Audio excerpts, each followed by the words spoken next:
जय हिंद साथियों, क्राइकोपीडिया के यूट्यूब चैनल पर आप सबों का हार्दिक स्वागत है।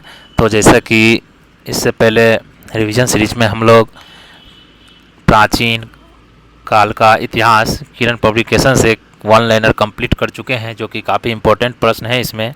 तो अब हम शुरू कर रहे हैं मध्यकालीन इतिहास। तो यदि आप नहीं देखे हैं तो छोटा छोटा पार्ट में वीडियो है, तो उसे आप कंप्लीट कर लें। तो चलिए शुरू करते हैं। तो मध्यकालीन भारत के इतिहास में पहला चैप्टर है पूर्व मध्यकाल उत्तर भारत। तो पहला प्रश्न है कि मोहम्मद बिन कासिम ने किस वर्ग को जजिया कर से पूर्णतः मुक्त रखा?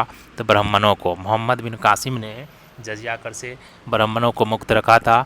तो मोहम्मद बिन कासिम क्या होता है कि भारत पर आक्रमण करता है 712 ईस्वी में। यहाँ अरब को क्या करता है? जीत लेता। अरब यात्री था या सिंध को क्या कर लेता है? जीत लेता है। और यहाँ पर जब भारत पर आक्रमण करता है तो उस समय सिंध का शासक कौन रहता है? दाहिर। सिंध का शासक कौन रहता है? दाहिर रहता है। तो इस या क्या करता है? जजिया कर लगाता है। भारत में सबसे पहले पूछा जाता है कि जजिया कर किसने लगाया था? तो सबसे पहले भारत में जजिया कर लगाया था मोहम्मद बिन कासिम ने। सबसे पहले किसने लगाया था? मोहम्मद बिन कासिम ने जजिया कर लगाया था। लेकिन जजिया कर या जो है ब्राह्मणों पर नहीं लगाया था। और पूछे कि सबसे पहले ब्राह्मणों पर जजिया कर किसने लगाया था? तो ब्राह्मणों पर जजिया कर लगाया था फिरोज शाह तुगलक ने। फिरोज शाह तुगलक ने ब्राह्मणों पर जजिया कर लगाया था। और फिरोज शाह तुगलक के समय में ही सर्वाधिक गुलाम रहते थे। सर्वाधिक गुलाम किसके समय में रहते थे? फिरोज शाह तुगलक के समय में। और गुलाम जो है सैन्य पद वंशानुगत हो गया था किसके समय में? फिरोज शाह तुगलक के समय में। अगर पूछे कि लोक निर्माण विभाग की स्थापना किसने किया था? तो फिरोज शाह तुगलक ने किया था। ठीक, याद रखिएगा, काफ़ी इम्पोर्टेंट है। दार उल सफ़ा की शुरुआत किसने की थी? तो फिरोज शाह तुगलक ने। ठीक, याद रखिएगा। दीवान ए इस्तिहाक विभाग क्या है? दीवान ए इस्तिहाक विभाग है क्या है? तो यह पेंशन विभाग है। इसकी शुरुआत किसने की थी? स्थापना फिरोज शाह तुगलक ने। तो यदि आपने मेडिवल हिस्ट्री का लेक्चर 15 क्लासेज में छोटे छोटे वीडियो में कराया गया है, यदि आप कर लेते हैं तो वन लाइनर प्रश्न में दिक्कतें नहीं होगी। तो उसे आप कंप्लीट कर लें। प्ले स्टोर में वह सीरीज़ मौजूद है, काफ़ी आसानी से आसान भाषा में समझाया गया है। अगर वो कंप्लीट कर लेते हैं और इसे आप देख लेते हैं तो निश्चित रूप से अगर आप मेडिवल हिस्ट्री से प्रश्न आता है तो आप स्किप नहीं कर सकते हैं। निश्चित रूप से सारे प्रश्न बन जाएंगे। तो चलिए नेक्स्ट प्रश्न है कि किस ग्रंथ के उल्लेख के आधार पर यह माना जाता है कि मल्लेच्छों के अत्याचार से त्रस्त होकर महर्षि वशिष्ठ ने अत्याचारियों के विनाश हेतु आबू पर्वत पर एक यज्ञ किया एवं यज्ञ के अग्निकुंड से 4 राजपूत किलों परमार, चालुक्य, सोलंकी, प्रतिहार एवं चौहान का जन्म हुआ। पृथ्वीराज रासो नामक ग्रंथ से यह बात प्रतीत होता है। पृथ्वीराज रासो नामक ग्रंथ किसने लिखा था? पृथ्वीराज रासो लिखा था किसने? चंदवर दाई ने। किसने लिखा था? चंदवर दाई ने लिखा था। याद रखिएगा।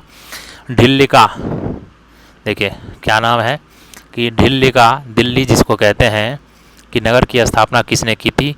तोमर शासक ने। किसने किया था? तोमर शासक अनंगपाल ने। तो तोमर शासक अनंगपाल ने दिल्ली की स्थापना किया था। और दिल्ली भारत की राजधानी किस वर्ष बनी थी? तो 1912 ईस्वी में दिल्ली भारत की राजधानी बनी थी। और यह घोषणा कब हुआ था? तो 1911 ईस्वी में घोषणा हुआ था, जब बंगाल विभाजन रद्द हुआ था। और दिल्ली से पहले भारत की राजधानी कहाँ थी? तो दिल्ली से पहले भारत की राजधानी जो थी वह थी कलकत्ता। दिल्ली की से पहले भारत की राजधानी कहाँ थी? कोलकाता। और किस सल्तनत वंश के किस शासक ने दिल्ली को राजधानी बनाया था? तो दिल्ली को राजधानी सर्वप्रथम बनाया था किसने? इल्तुतमिश ने। किसने बनाया था? इल्तुतमिश ने। इससे पहले भारत की राजधानी जो है मुगल काल में, सल्तनत काल में कहाँ थी? तो लाहौर थी। कहाँ थी? लाहौर थी। काफ़ी इंपॉर्टेंट हो जाता है। तो इसीलिए आपको कह रहे हैं मेडिवल हिस्ट्री का टोटल लेक्चर कंप्लीट कर लीजिए, एक कोई प्रश्न दिक्कत नहीं होगा। तो चलिए नेक्स्ट प्रश्न, उस शासक का नाम क्या है जिसने विजय स्तंभ या कीर्ति स्तंभ का निर्माण कराया था? तो राणा कुंभा ने। उस शासक का नाम क्या है जिसने विजय स्तंभ या कीर्ति स्तंभ का निर्माण कराया था? तो राणा कुंभा ने। भारत पर पहली बार आक्रमण करने वाला कौन था? अरब। भारत पर सबसे पहली बार आक्रमण कौन किया था? तो अरब ने किया था। पृथ्वीराज रासो किसने लिखा था? चंदवर दाई ने। पृथ्वीराज रासो किसने लिखा था? चंद्रबरदाई ने।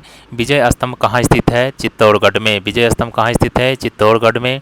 लिंगराज मंदिर की नींव किसने डाली थी? ययाति केसरी ने। लिंगराज मंदिर की नींव किसने डाली थी? ययाति केसरी ने। लिंगराज मंदिर कहाँ पर स्थित है? तो भुवनेश्वर में। कई बार पूछा जाता है लिंगराज मंदिर कहाँ स्थित है? भुवनेश्वर में। सोमनाथ के मंदिर पर 1025 ईस्वी में महमूद गजनवी के आक्रमण के समय गुजरात का शासक कौन था? भीमदेव प्रथम।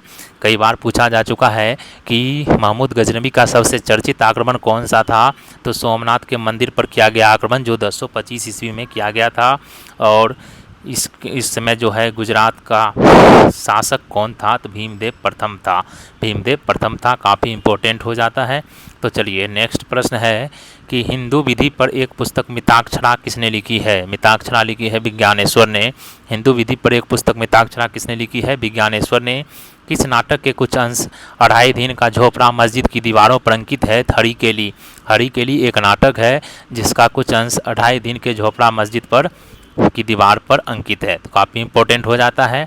नेक्स्ट प्रश्न है कि रानी पद्मिनी का नाम अलाउद्दीन खिलजी की चित्तौड़ विजय से जोड़ा जाता है। उसके पति का नाम क्या था? राणा रतन सिंह। राणा रतन सिंह। रानी पद्मिनी का नाम अलाउद्दीन खिलजी की चित्तौड़ विजय से जोड़ा जाता है। उसके पति का नाम क्या था? राणा रतन सिंह। तो कई बार पूछा जाता है कि अलाउद्दीन खिलजी ने जब चित्तौड़ पर आक्रमण किया था तो वहाँ का शासक कौन था? तो राणा रतन सिंह। वहाँ का शासक कौन था? राणा रतन सिंह। काफ़ी इंपॉर्टेंट है। तो चलिए नेक्स्ट है कि विक्रमशिला शिक्षा केंद्र के संस्थापक का नाम क्या है? विक्रमशिला शिक्षा केंद्र के संस्थापक का नाम है धर्मपाल। विक्रमशिला शिक्षा केंद्र के संस्थापक का नाम क्या है? धर्मपाल। पाल वंश का संस्थापक कौन था? तो गोपाल। पाल वंश का संस्थापक गोपाल था। पाल वंश की राजधानी कहाँ थी? मुदगिरी या मुंगेर। मुंगेर का प्राचीन नाम क्या है? मुदगिरी। पाल वंश की राजधानी थी मुंगेर। राष्ट्रकूट वंश का संस्थापक कौन था? दंती दुर्ग या दंती बर्मन द्वितीय। दंती दुर्ग या दंती बर्मन द्वितीय। किस मंदिर परिसर में एक भारी भरकम नंदी की मूर्ति है जिसे भारत की विशालतम नंदी मूर्ति माना जाता है? तो कंदरिया महादेव मंदिर में। किस मंदिर परिसर में एक भारी भरकम नंदी की मूर्ति है जिसे भारत की विशालतम नंदी मूर्ति माना जाता है? तो कंदरिया महादेव मंदिर में। किसे एक नया संवत चलाने का यश प्राप्त है? लक्ष्मण सेन को। किसे एक नया संवत चलाने का यश प्राप्त है? लक्ष्मण सेन को। गीत गोविंद के रचनाकार कौन है? जयदेव। किसकी सभा में रहते थे? तो लक्ष्मण सेन की दरबार में। कई बार पूछा जा चुका है गीत गोविंद के रचनाकार कौन है? जयदेव। जयदेव किसकी सभा को अलंकृत करते थे? किसकी सभा में रहते थे? तो लक्ष्मण सेन। किसने सोमपुर महाविहार का निर्माण कराया था? धर्मपाल ने। किसने सोमपुर महाविहार का निर्माण कराया था? धर्मपाल ने। सोमपुर महाविहार का निर्माण किसने कराया था? धर्मपाल ने। नेक्स्ट प्रश्न, भुवनेश्वर और पुरी के मंदिर किस शैली से निर्मित हैं? तो नागर शैली से। भुवनेश्वर और पुरी के मंदिर, पुरी में कौन सा मंदिर है? जगन्नाथ मंदिर। जगन्नाथ मंदिर कहाँ स्थित है? पुरी में। जगन्नाथ मंदिर कहाँ स्थित है? पुरी में। जबकि भुवनेश्वर में कौन सा मंदिर स्थित है? तो भुवनेश्वर में स्थित है लिंगराज मंदिर। लिंगराज मंदिर कहाँ स्थित है? भुवनेश्वर में। याद रखिएगा, काफ़ी इंपॉर्टेंट है। तो भुवनेश्वर और पुरी के मंदिर किस शैली से निर्मित हैं? तो नागर शैली से। भारत में प्रथम आक्रमणकारी कौन था? मोहम्मद बिन कासिम। भारत में प्रथम अरब आक्रमणकारी कौन सा? अरब पूछे तब हो जाएगा मोहम्मद बिन कासिम। जगन्नाथ मंदिर किस राज्य में स्थित है? अभी जस्ट पढ़े थे हम लोग। जगन्नाथ मंदिर कहाँ स्थित है? पुरी में। और पुरी कहाँ स्थित है? ओडिशा में। ओडिशा में। अजय पाल संस्थापक था अजमेर का। अजमेर का संस्थापक कौन था? अजय पाल। वह प्रथम भारतीय शासक कौन है जिससे तुर्की आक्रांता मोहम्मद गौरी का सामना हुआ और जिसने मोहम्मद गौरी को परास्त किया था? भीम द्वितीय ने। किसने?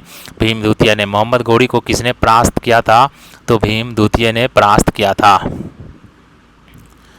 तो चलिए नेक्स्ट हम लोग देखते हैं कि शासक ने कलिंजर के अजय दुर्ग का निर्माण करवाया था? धंगदेव ने। किसने करवाया था? धंगदेव ने। यहाँ पर मोहम्मद गौरी को परास्त किया था? भीम प्रथम ने होगा। कौन हो जाएगा? भीम प्रथम। और वहाँ जो मोहम्मद गजनवी के समय जो शासक था गुजरात का, जब सोमनाथ मंदिर पर आक्रमण किया था तो वहाँ हो जाएगा भीमदेव द्वितीय। भीम हो जाएगा द्वितीय। याद रखिएगा, उल्टा लिखा हुआ है इसमें, तो इसको सही करा दिए हैं। काफ़ी इंपॉर्टेंट प्रश्न है।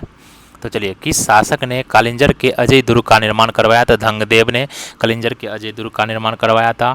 वह कौन सा संवत है जो कलचुड़ियों द्वारा प्रयुक्त किए जाने के कारण कलचुड़ी संवत कहलाता है? त्रैकुटक संवत। वह कौन सा संवत है जो कलचुड़ियों द्वारा प्रयुक्त किए जाने के कारण कलचुड़ी संवत भी कहलाता है? त्रैकुटक संवत। चंदावार का युद्ध 1194 ईस्वी में किसके मध्य हुआ था? जयचंद और मोहम्मद गौरी के बीच। देखिए इस समय दो और महत्वपूर्ण युद्ध हुआ था। एक था तराइन का प्रथम युद्ध, एक हुआ था तराइन का द्वितीय युद्ध। तो तराइन का प्रथम युद्ध मोहम्मद गौरी, यह दोनों युद्ध किसके बीच हुआ था? तो मोहम्मद गौरी और किसके बीच हुआ था? पृथ्वीराज चौहान के बीच हुआ था। पृथ्वीराज चौहान कहिए या तृतीय कीजिए, उसके बीच हुआ था। और तराइन के प्रथम युद्ध में कौन जीता था? तो तराइन के प्रथम युद्ध में जीता था पृथ्वीराज चौहान या तृतीय कहिए, जबकि तराइन के द्वितीय युद्ध में कौन जीता था? मोहम्मद गौरी, मोहम्मद गौरी। उसके बाद जो युद्ध हुआ था, कौन सा युद्ध हुआ था? चंदावार का युद्ध। कौन सा युद्ध हुआ था? चंदावार का युद्ध हुआ था। और चंदावार का युद्ध कब हुआ? 1194 ईस्वी में हुआ था। किसके बीच हुआ था? एक तरफ फिर था मोहम्मद गौरी, कौन था? मोहम्मद गौरी, और एक तरफ कौन था? जयचंद। और तराइन के युद्ध में जयचंद ने किसका साथ दिया था? मोहम्मद गौरी का साथ दिया था। काफ़ी इंपॉर्टेंट हो जाता है क्योंकि इसकी पुत्री का अपहरण कर लिया था पृथ्वीराज तृतीय ने। तो चलिए, नैषध चरित व खंडन खंड खाद के रचयिता श्री हर्ष किस शासक के राजकवि थे? तो जयचंद के। किसके राजकवि थे? जयचंद के। नैषध चरित व खंडन खंड खाद के रचयिता श्री हर्ष किस शासक के राजकवि थे? तो जयचंद के। काफ़ी इंपॉर्टेंट है। तो चलिए नेक्स्ट हम लोग देखते हैं, लिंगराज मंदिर किस शहर में अवस्थित है? लिंगराज मंदिर भुवनेश्वर में अवस्थित है। कई बार हो चुका है प्रश्न। लिंगराज मंदिर का निर्माण किसने करवाया था? तो यायाति केसरी ने। यायाति केसरी ने लिंगराज मंदिर, यायाति केसरी ने। काफ़ी इंपॉर्टेंट है।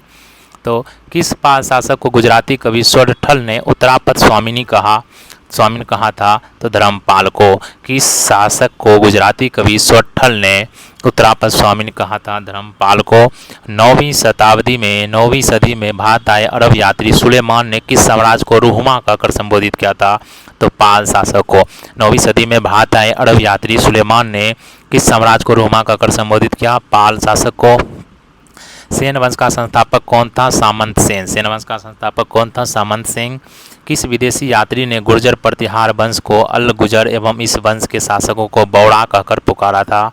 तो अल मसूदी को। किस विदेशी यात्री ने गुर्जर प्रतिहार वंश को अल गुजर एवं इस वंश के शासकों को बौड़ा कहकर पुकारा था? तो अल मसूदी ने। जैन वास्तुकला का प्राचीनतम उदाहरण मिलता है दिलवारा में। जैन वास्तुकला का प्राचीनतम उदाहरण कहाँ मिलता है? दिलवारा में। कायस्थों का एक जाति के रूप में प्रथम उल्लेख कहाँ मिलता है? औसनम स्मृति में। कायस्थों का एक जाति के रूप में प्रथम उल्लेख कहाँ मिलता है? औसनम स्मृति में। तो चलिए नेक्स्ट प्रश्न है, राष्ट्रकूट वंश की राजधानी कहाँ थी? मालखंड या मान्यखेत। राष्ट्रकूट वंश की राजधानी थी मान्यखेत। मोढेरा का सूर्य मंदिर किस राज्य में स्थित है? गुजरात में। मोढेरा का सूर्य मंदिर किस राज्य में स्थित है? गुजरात में। ताम्रपत्र लेख दर्शाते हैं कि प्राचीन काल में बिहार के राजाओं का संपर्क था जावा सुमात्रा से। ताम्रपत्र लेख दर्शाते हैं कि प्राचीन काल में बिहार के राजाओं का संपर्क था जावा सुमात्रा से। पुंड्रवर्धन भुक्ति अवस्थित थी उत्तर बंगाल में। पुंड्रवर्धन भुक्ति कहाँ अवस्थित थी? उत्तर बंगाल में। जोजाग भुक्ति प्राचीन नाम था बुंदेलखंड का। जोजाग भुक्ति प्राचीन नाम था किसका? बुंदेलखंड का। तो चलिए, चंदेल वंश के संस्थापक नन्नुक के पौत्र जय सिंह या जेजा के नाम पर यह प्रदेश जेजाग भुक्ति कहलाया। जेजाग भुक्ति किसके नाम पर कराया था? जय सिंह के नाम पर। जय सिंह किस वंश के? नन्नुक के पौत्र थे, तो चंदेल वंश के संस्थापक नन्नुक के। महोदया किसका पुराना नाम है? कन्नौज राजा भोज का। कन्नौज के राजा भोज का। महानतम प्रतिहार राजा था मिहिर भोज। महानतम प्रतिहार राजा था मिहिर भोज। महान संस्कृत कवि एवं नाटककार राजशेखर किसके दरबार से संबंधित थे? तो महेंद्रपाल प्रथम। महान संस्कृत कवि एवं नाटककार राजशेखर किसके दरबार से संबंधित था? तो महेंद्रपाल प्रथम के दरबार से। महान जैन विद्वान हेमचंद्र किसकी सभा को अलंकृत करते थे? कुमारपाल की सभा को। महान जैन विद्वान हेमचंद्र किसकी सभा को अलंकृत करते थे? तो कुमारपाल की।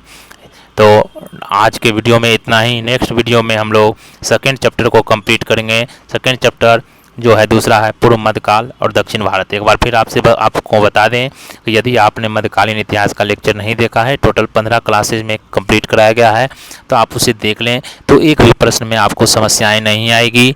तो चलिए, वीडियो देखने के लिए धन्यवाद।